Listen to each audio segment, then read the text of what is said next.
Donnie and Dolly. The team is supported by ableauctions.ca. Closing your business? We can help.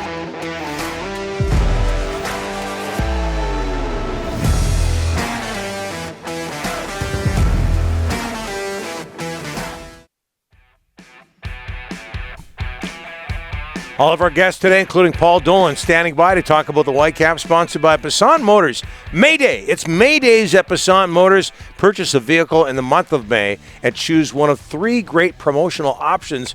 May Days only at Passat Motors. Learn more at PassatMotors.com. Whitecaps beat TFC 1-0 Sunday at BC Place as they snap a 3-game skid. Here to talk about that and more, Paul Dolan. How are you, sir? I'm very good. How are you guys doing? Yeah, very well, very well. All right, let's get right to the nitty-gritty here, Paul. 70th minute, TFC scores. Goal gets waved off. Thomas Hassel suffering a hand injury. 90th minute, Toussaint Ricketts scores. The argument there is that he was offside. Can the Whitecaps thank officiating to some extent for this win? Oh, the first goal, clearly Hassel has control of that. There's no way that should not have been overturned. No, I'm kidding. They got away with it. They got away with the one big time there. And here's the thing that I don't understand. The referees obviously made the wrong decision. I can actually kind of understand that in the run of play. Hassel's hand gets down there quickly as Jaden Nelson's going to kick it.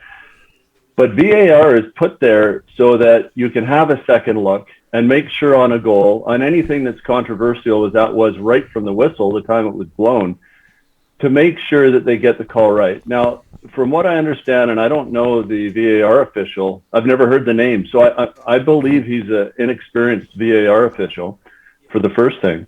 The second thing is the center ref, who's actually doing the game, Victor Rivas, he has the opportunity to then go over to the monitor if he wants to, just to make sure for himself. But he didn't do that. He took the word of the VAR official, and they really did get it wrong. I feel for Thomas Hassel because he's actually hurt his finger trying to make the save, and that's what happens sometimes when you stretch and you only have those 2 loose fingers out there to try to stop the ball, and then the player kicks through the ball, and obviously the ball goes through the fingers there, and I think, he was genuinely hurt, Thomas Hassel, and he played great up till then. He made 2 fantastic saves even on that particular play. But the referees absolutely got that wrong. Now, for the Toussaint Ricketts goal, I was immediately thinking, geez, Toss is offside there. He's in behind the last defender. And he was in behind Shane O'Neill. But if you freeze frame it and you look at it closely, he's actually behind, or at least even, when the ball is played by Cavallini. So Shane O'Neill is irrelevant where he's standing, and it doesn't matter. You don't need 2 defenders in between if the ball is played back to you or sideways to you. And if you do freeze frame it there, you can see that Toss's foot is just over the 6-yard box line and Cavallini's is further forward. So that's a legitimate goal, as much as it didn't look to be. And even Bob Bradley, the TFC manager, said, no, that was a good goal. But we were absolutely robbed of the goal that Jaden Nelson should have scored at the 70th minute. And I don't want to take anything away from the Whitecaps. Maybe they win despite those calls. We don't know. Dolly, you're a goalie, hence the name. Thomas Hassel, your opinion of his performance, and you touched on it there. Was that his strong, up until the time he left, was that his strongest performance as a Whitecap until he left? I think so. He had some good performances in Orlando at the MLS's back tournament, if you remember, a couple of years ago when he first came in to replace Maxime Crépeau. He had a bit of a tougher time last year in the games that he played, although, again, you could see that he's a promising young keeper that the goalkeeper coach at the Whitecaps, Yusuf Dalha, really likes. And I like a lot of the things I see from Thomas Hassel. Very mature for a 22-year-old. But it hasn't been a great season in terms of his saving above the expected goals, meaning that in terms of raw stats, if you look at it, he hasn't made that big save like Maxime Crépeau used to make that would win the Whitecaps games. And obviously, when you look at one win on the season, definitely not pinning that on the young keeper at all. The Whitecaps haven't played well enough this year in front of him. But he hasn't made those game savers. He made a good save against New York City in the 0-0 game at home, late in the game. And I thought that was his best performance up till yesterday, because I think he was really good. He made some fantastic saves, the penalty save, of course. the double save ahead of that Jaden Nelson non-goal, but they gave him man of the match in stadium as well. So that was good to see. And I think the other thing that was good to see is when the backup goalkeeper, Cody Cropper, came in, he made a really nice save early too. So I think the Whitecaps will feel comfortable that they at least have good cover if Thomas Hasal can't carry forward. Paul, when I look at this Whitecap start, the one stat, there's a lot that concern you, but one is 7 goals in 7 games. There are teams in this league that have scored over 20 already. Is this coaching? Is this, not enough talent up front? What is it? I think a lot of it is goal creation opportunities, and the single most important person with regard to that is Ryan Gauld. And I thought he was excellent yesterday. Yes, they only got the 1 goal.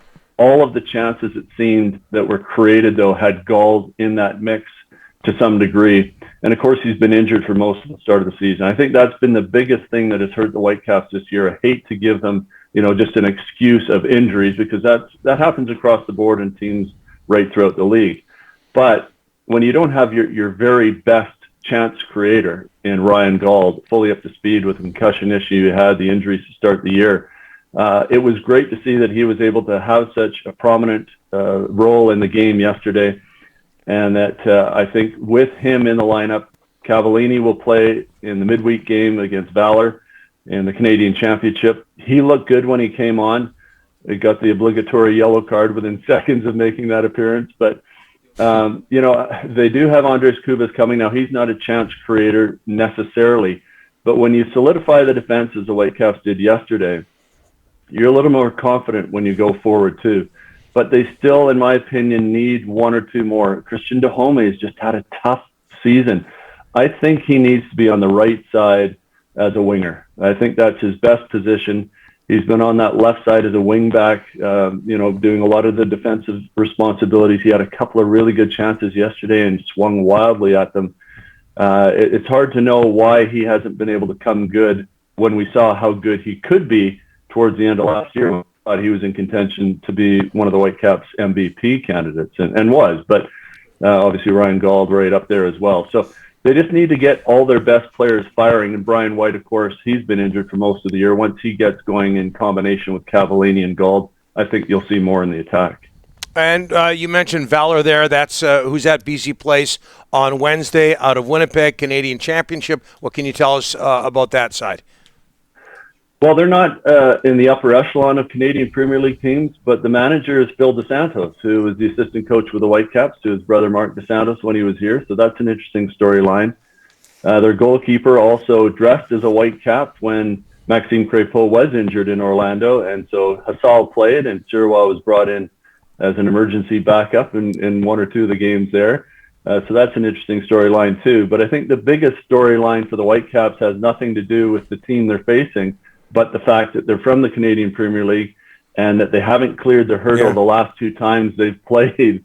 Cavalry last time, they drew in Calgary and then came back here, and Calgary actually won that game.